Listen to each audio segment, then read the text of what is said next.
की स्वभाव का और उनके चरित्र का भी, क्योंकि बहू की गरिमा इन सब से ही होती है। हर परिवार चाहता है कि उसे एक चारित्रवान बहू मिले और इसकी खोज में थी हमारी सविता जी, जिनके छोटे बेटे के लिए उन्हें बिल्कुल सीता जैसी बहू चाहिए थी। अरे सविता जी, आपको कितने रिश्ते दिखाए मैंने, आपको कोई लड़की पसंद ही नहीं आती। अब आप ही बताइए, इसमें मेरी क्या गलती? अरे कमला बहन जी, मैंने आपको कितनी बार कहा है कि मुझे कोई ऐसी वैसी लड़की नहीं चाहिए अपने बेटे के लिए। ऐसी वैसी से क्या मतलब है आपका बहन जी? जितने भी रिश्ते आपने रमन के लिए बताए हैं वो सारी लड़कियां सही नहीं थी। हर किसी का कोई ना कोई बॉयफ्रेंड था ही। मुझे ऐसी लड़की बिल्कुल भी नहीं चाहिए। अरे बहन जी, आजकल तो ये आम बात हो गई है। शादी से पहले तो हर कोई लड़की के बॉयफ्रेंड होते ही है, शादी के बाद हर लड़की सुधर जाती है। फिर आप क्यों इतना सोच रही हैं? नहीं नहीं नहीं, मुझे ऐसी लड़की अपने बेटे के लिए बिल्कुल नहीं चाहिए। आप तो मेरे लिए बस सीता जैसी लड़की ढूंढ के दीजिए, जो चरित्र में, स्वभाव में, सब में कोमल हो। अरे माँ जी, आजकल ऐसी लड़कियाँ मिलती कहाँ हैं? इसका मतलब आपकी बड़ी बहू भी ऐसी नहीं है क्या बहन जी? अरे ऐसा नहीं है। आप मेरी बड़ी बहू की बात छोड़िए, आप वो सुनिए जो मैं अभी आपसे कह रही हूँ कि मुझे रमन के लिए बिल्कुल सीता जैसी बहू चाहिए। हाँ हाँ, मैं तो जैसे कैकई हूँ ना आपके लिए। पता नहीं मेरी सास को मैं आज तक पसंद क्यों नहीं आई। मेरा स्वभाव इतना भी बुरा नहीं है। नहीं, पर इन्हें तो सीता जैसी बहू चाहिए। मैं अभी देखती हूँ कैसे मिलती है इन्हें सीता जैसी बहू। अरे बड़ी बहू, तुम खड़े खड़े क्या सोच रही हो? मन में मुझे गालियाँ दे रही होगी और क्या। क्या? अरे कुछ नहीं। बड़ी बहू तू जा, कमला बहन जी के लिए चाय नाश्ता लेकर आ, ठीक है? जी अभी लाती हूँ। कमला ने रमन के लिए बहुत सारे रिश्ते भेजे थे, लेकिन सविता को तो इनमें से कोई भी लड़की पसंद ही नहीं आ रही थी। अब सविता की पसंद की बहू उसे मिल पाएगी या नहीं, वो तो वक्त ही बता सकता था। क्या हुआ माँ, रमन के लिए कोई लड़की पसंद आई या नहीं आई? अरे नहीं बेटा, अभी कहाँ कोई पसंद आई है। सारी की सारी लड़कियाँ आजकल कुछ ज़्यादा ही मॉडर्न हो गई है। 1 2 3 बॉयफ्रेंड्स रखना, गुस्सा करना, चुगली करना, जैसा उनके लिए आम सी बात हो गई है। माँ, मेरे ऑफिस में 1 2 लड़कियाँ हैं, तुम कहो तो मैं उनसे बात करूँ? अरे नहीं नहीं, रहने दे। तूने बड़ी बहू को भी वहीं से पसंद किया था। रहने दे। वो तो तुम्हारी बात सही है माँ। तो मुझ में बुराई क्या है, हाँ, जो आप ऐसा कह रहे हैं? अरे हम तो मजाक कर रहे हैं बड़ी बहू। तू तो बहुत अच्छी है, बिल्कुल गुणवान है, छल कपट से परे। आपको बड़ी खांसी आ रही है। अरे अब तुम्हारे सामने मैं खांस भी नहीं सकता क्या? माँ, आपको जैसी लड़की ढूंढनी हो मेरे लिए आप ढूंढ सकती है, मुझे कोई दिक्कत नहीं है। अरे मैं जानती हूँ बेटा, तू मुझ पर आंख बंद करके विश्वास करता है, इसीलिए तो मैं तेरे लिए बहुत गुणवान लड़की ढूंढना चाहती हूँ, जो इस घर का मान और बढ़ा दे। हाँ रमन, सही है, माँ की पसंद से ही शादी करना, बहुत खुश रहेगा।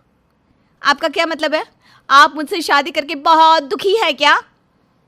अरे ऐसा कुछ नहीं है बड़ी बहू, चलो आप खाना खा लो सब।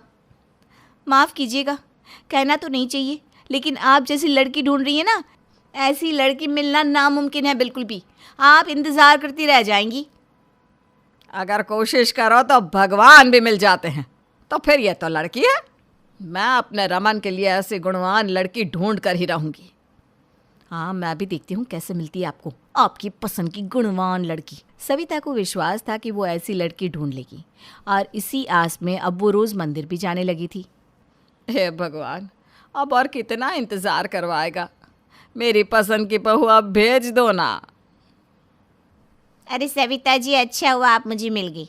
मुझे ना आपको एक लड़की को दिखाना था यहाँ। अच्छा, यहाँ मंदिर में? हाँ, मंदिर में। वो रोज़ ना बहुत सुंदर भजन गाती है। अभी आप रुकिए, थोड़ी देर में बस आती होगी। ये लीजिए, नाम लिया और आ गई। इसका नाम वैदेही है। अरे ये तो बहुत सुंदर लग रही है। जितनी सुंदर है उतनी सुशील भी।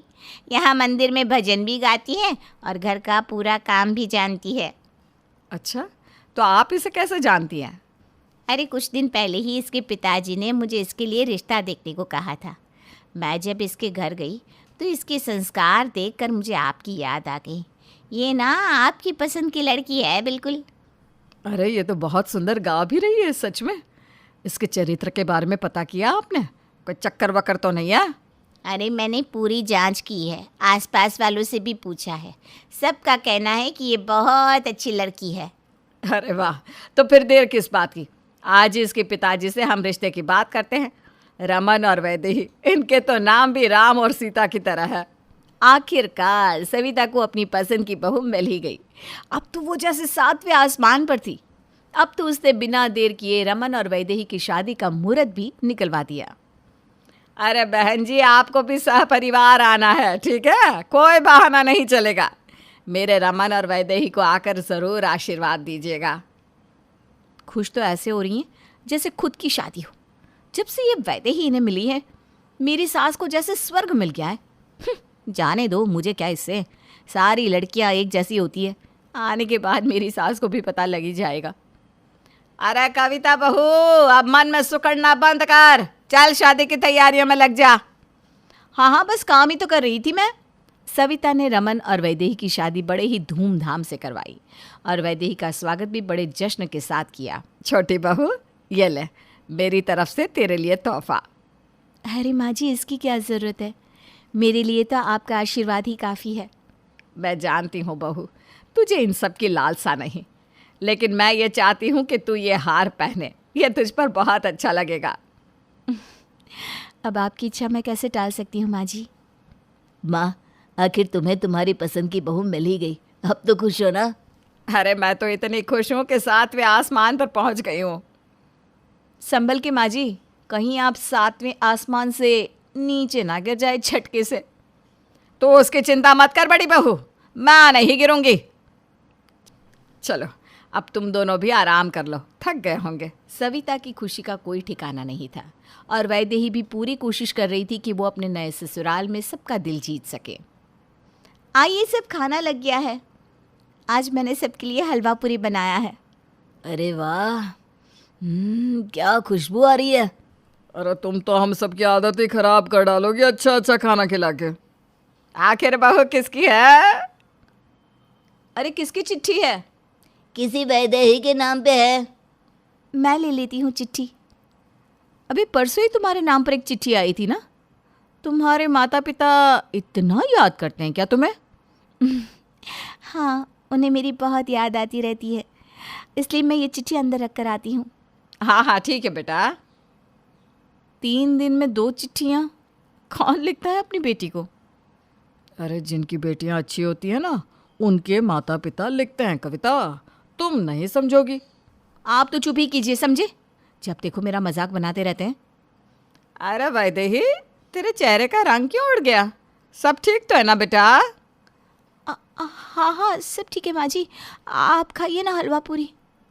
ऐसा क्यों लग रहा है कि तू बहुत घबराई हुई है? नहीं माँ जी, ऐसा कुछ भी नहीं है। मैं अभी आती हूँ। चिट्ठी आने के बाद वैदेही का बर्ताव बिल्कुल बदला हुआ सा था, जो कविता को परेशान कर रहा था। लेकिन सविता ने उस बात पे ज़्यादा ध्यान नहीं दिया। पर ये क्या, अगले दिन वैदेही के नाम से एक और चिट्ठी। अरे आज फिर से चिट्ठी आई है वैदेही? हाँ माँ जी, वो बस यूं ही। तुम्हारे मायके में सब ठीक तो है ना बेटा? हाँ माँ जी, सब ठीक है। फिर तुम इतनी घबराई हुई क्यों हो? जैसे तुम्हारी कोई चोरी पकड़ी जा रही हो। नहीं तो भाभी, मैं कहाँ घबरा रही हूँ। हाँ वैदेही बहू, तुम इतना घबरा क्यों रही हो? तुम्हारे चेहरे का रंग बिल्कुल उड़ा हुआ है। नहीं नहीं माँ जी, ये तो बस मेरे काका काकी की चिट्ठी है, मैं अंदर रख कर आती हूँ। अजीब बात है, आजकल मोबाइल के ज़माने में सब लोग इससे चिट्ठी लिखते रहते हैं, और ये इतना घबरा क्यों जाती है चिट्ठी देखते ही? कहीं कुछ गड़बड़ तो नहीं है माँ जी? वैसे वैदेही लगती तो नहीं कि कोई गड़बड़ कर दे, पर क्या, ऐसा कुछ भी नहीं है। अरे मायके से चिट्ठी आती है तो लड़कियां इमोशनल हो ही जाती है। ऐसा ही होगा, मुझे क्या। मैं तो बस इसलिए कह रही थी कि वैदेही जब भी उसकी चिट्ठी आती है तो अजीब सा बर्ताव करती है, जैसे कुछ छुपा रही हो। पर ये भी सही है, वो वैसी लड़की है नहीं। चलो मैं चली अपने कमरे में, आप भी आराम कर लीजिए माँ जी। परेशानी की तो कोई बात है नहीं। हाँ सविता बाहर से तो कह रही थी कि उसे वैदेही पर पूरा भरोसा है, लेकिन कहीं ना कहीं मन में उसे भी वैदेही का बर्ताव अजीब तो लग रहा था। वैदेही, ये पोस्टमैन फिर से तुम्हारे लिए चिट्ठी देकर गया है। क्या बात है, हर दूसरे दिन तुम्हारे लिए कोई ना कोई चिट्ठी आ जाती है। लगता है सबकी चहीती हो वैदेही। हाँ भाभी, बस यही समझ लीजिए। वैदेही, ये रोज़ रोज़ तुम्हें चिट्ठी कौन लिख रहा है? कुछ परेशानी हो तो तुम मुझे बता सकती हो। नहीं माँ जी, ऐसा कुछ नहीं है, बस मेरी सहेली ने चिट्ठी लिखी है। अरे वाह, कभी माता पिता, कभी काका काकी, कभी सहेलियाँ, सब लोग तुम्हें चिट्ठी लिख रहे हैं वैदेही। लगता है तुम्हारे बहुत सारे चाहने वाले हैं। क्यों माँ जी, मैं सही कह रही हूँ ना? तुम्हारी ऐसी कौन सी सहेलियाँ हैं वैदेही? उनको तुम्हारी इतनी ही याद आ रही है तो उन्हें घर पर बुला लो। हाँ हाँ, घर पे बुला लो ना। तुम्हारे चाहने वालों को हम भी तो देखे वैदेही कि उन्हें तुम्हारी इतनी याद क्यों आती है।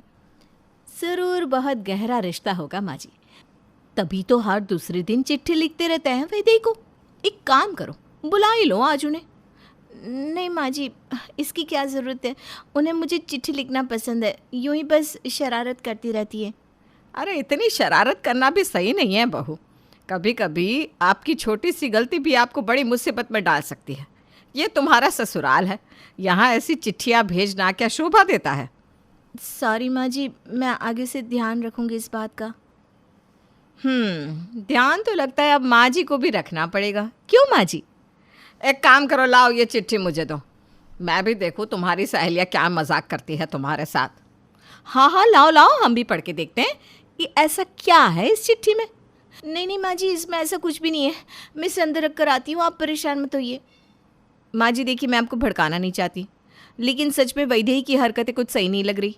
ऐसा लग रहा है कि वो हम सबसे कुछ छुपा रही है। मैं जानती हूँ, अब मुझे भी ऐसा ही कुछ लग रहा है, लेकिन मुझे विश्वास है कि वो जल्दी ही हमें सब कुछ बता देगी, सच सच। ठीक है माँ जी, आप जैसा कहे, मैं आपके फैसले के खिलाफ नहीं जाऊंगी। कविता और सविता दोनों को अब वैदेही पर शक होने लगा था, लेकिन वैदेही सच बता नहीं रही थी कि आखिर उसे कौन चिट्ठी लिखता है। और इस बार तो उसने चुपके से चिट्ठी ली और बिना किसी को बताए अपने कमरे में रख कर आई। देखा माँ जी, मैंने कहा था ना, वैदेही के लिए एक और चिट्ठी आई है। देखिए, इसीलिए तो मैं आपको छत पे ले आई। ये देखिए कैसे वो चुपके से चिट्ठी लिए जा रही है, वो भी बिना किसी को बताए। वैदेही के मन में आखिर चल क्या रहा है? आखिर ऐसा कौन है जो उसे इतनी सारी चिट्ठियाँ लिख रहा है? माँ जी, अब बुरा ना माने तो मैं आपसे एक बात कहूँ। मैं सोच रही थी कि क्यों ना हम खुद ही उन चिट्ठियों को पढ़ लें। मुझे तो नहीं लगता कि वैदेही कभी भी हमें उन चिट्ठियों के बारे में बताएगी। क्या ये करना सही होगा कविता? अरे माँ जी, आप रमन के बारे में सोचिए। अरे उसे ऐसा कुछ पता चल गया तो उसकी ज़िंदगी खराब हो जाएगी। इससे तो अच्छा है कि हम ही इस मामले को जानकर सुलझा लें। हाँ, ये तो बिल्कुल सही कह रही है बड़ी बहू, हमें ही इस मामले की तह तक जाना होगा। ठीक है माँ जी, वैदेही शाम को जब मंदिर जाएगी तब हम उसके कमरे में जाकर उन चिट्ठियों को देख लेंगे कि आखिर उनमें लिखा क्या है। कविता और सविता शाम को वैदेही के जाने के बाद उसके कमरे में छानबीन करने जाती है। कहाँ रखी है चिट्ठियाँ? अरे अच्छे से ढूंढना, यहीं कहीं होगी। हाँ हाँ, मैं देख तो रही हूँ माँ जी। बड़ी बहू देख, ये रही चिट्ठियाँ। हाँ, आप खोल कर पढ़िए ना, क्या लिखा है इनमें। हे भगवान जी, ये क्या लिखा है इसमें? क्या हुआ माँ जी, क्या लिखा है इसमें? इसमें लिखा है कि मैं तुम्हारी याद में तड़प रहा हूँ, तुम्हारी शादी के बाद भी मैं तुमसे प्यार करता हूँ। हे भगवान, वैदेही बहू से मुझे ये आशा ना थी। अरे ये कैसे हो सकता है माँ जी, वैदेही तो बिल्कुल भी ऐसी नहीं है। फिर ये सब? अरे तभी तो वो चिट्ठियाँ हमसे छुपाया करती थी। उसका आशिक ये सब लिखता है उसे। मैंने कितने अरमानों से उसे अपनी बहू बनाया था, मुझे तो वो सीता जैसी लगती थी, लेकिन आज ये सब पढ़ने के बाद मुझे नफरत हो गई है। अरे नहीं नहीं माँ जी, अब परेशान मत होइए, हम वैदेही से इस बारे में ज़रूर बात करेंगे। अरे कुछ गलतफहमी हो गई होगी शायद। नहीं बड़ी बहू, कोई गलतफहमी नहीं है, अब सारी सच्चाई सामने आ गई है। तो अब हमें क्या करना चाहिए माँ जी? हम वैदेही से बात करें इस बारे में? नहीं, अब वैदेही को सबके सामने अपने कर्मों का सच बताना होगा। मैं रात को सबके सामने उसका सच सबके सामने लाऊंगी। सविता का मन बहुत टूट चुका था। उसने रात को पंकज और रमन के आने के बाद सबको आंगन में बुलाया। क्या हुआ माँ, कुछ परेशान लग रही हो, सब ठीक है ना? माँ जी, आपकी तबीयत ठीक नहीं है तो मैं दवाई लेकर आऊँ आपके लिए? मेरी बीमारी की वजह